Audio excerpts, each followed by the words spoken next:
Right, so Juan, Max, and I chose the Great Mosque of Selim II, and Max felt like it was pretty important to put the Kaaba emoji in there, so I'm pretty sure he's going to explain on his part of the presentation.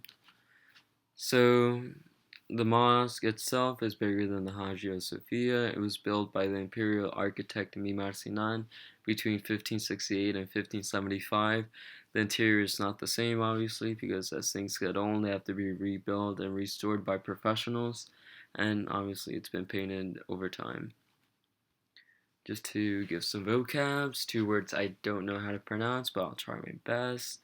The mukarnas, a form of ornamented vaulting, the minarets, a tall slender tower with a balcony from with a muezzin calls Muslims to prayer, the Qibla, prayer wall that guides people to pray to Mecca, the muezzin mahfili, a special raised platform in a mosque opposite to the minbar, where the muezzin carries out his duties to call for prayer and chants in response to the imam's prayers.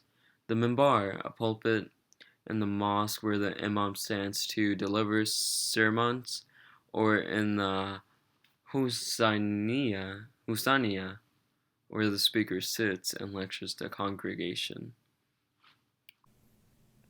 One of the most significant aspects of the Mosque of Selim II is the dome, and this features painted floral motifs in Arabic calligraphy, specifically Quranic verse, which is a reflection on how humans cannot be depicted in Islamic religious art. And here, I'll get a better picture and zoom in so you can clearly see. Here you can see the Arabic script and the floral motifs better than you could in the other ones. And here we also have the use of squinches, which allow for a more balanced transition from the pillars, which are in an octagonal layout, into the round dome, kind of keeping the symmetry of the mosque. And here, forgive me for pronouncing this wrong, but this is the muezzin mafili, and it's placed in a manner that's similar to an altar in a church, which reflects Sinan, who was the architect. It reflects his interest in surpassing Christian architecture. And it also creates a vertical alignment of a square, an octagon, and a circle, making sure not to disrupt the balance set by the dome and the squinches in the octagon. And what the muezzin mafili actually is it's a platform where the muezzin, who is the assistant to the imam, will stand during prayer, and there he can chant his responses to the prayers of the imam. And this is not in all mosques, so it's not a vital element of a mosque. Minarets and the steel orbs in the Great Mosque of Selim II were used to portray the power and solidify how Islam was the major true faith.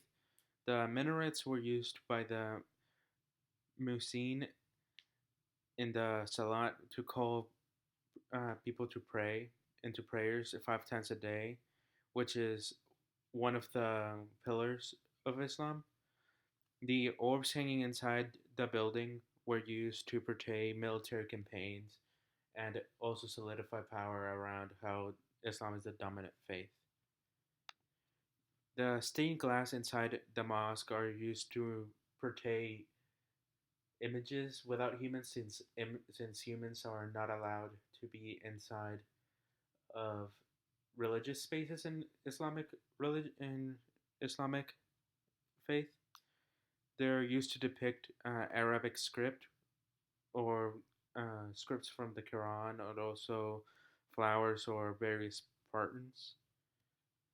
The madrasas inside the Great Mosque. The Great Mosque had two madrasas, one of the southeastern side and the other one in the southeast and southwestern corner, which were colleges for studying the hadiths.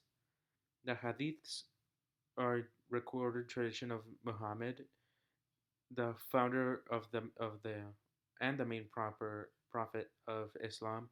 The madrasas are also usually found in many great mosques, which are mostly just religious schools.